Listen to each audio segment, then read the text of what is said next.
In the early summer of 1996, my daughter Jana asked me to lend her some books on religion, and then we got to talking, and one thing led to another.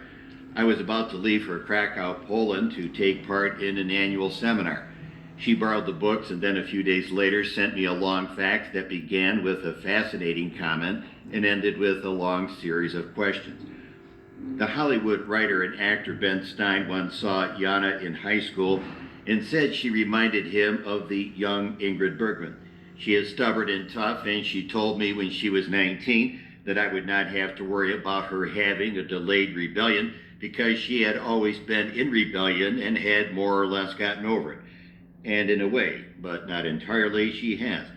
She does not like to be told anything she can figure out for herself, which has sometimes left me out of it and not a little perplexed.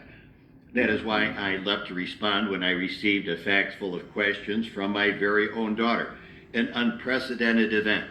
Not that she has not sent me faxes, but usually they are about things she thinks I might want to see or something I'm not supposed to forget.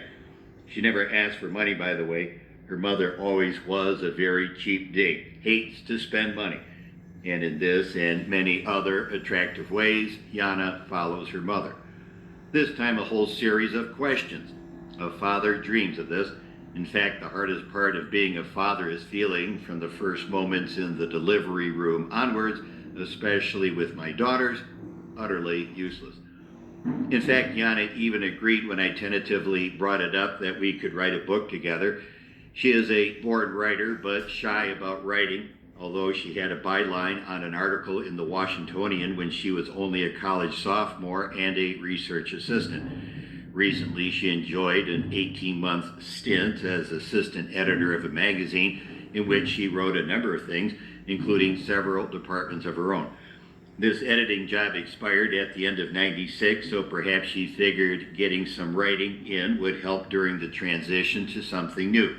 She now writes for a prominent national leader. I'm just glad she agreed because it helps me enormously.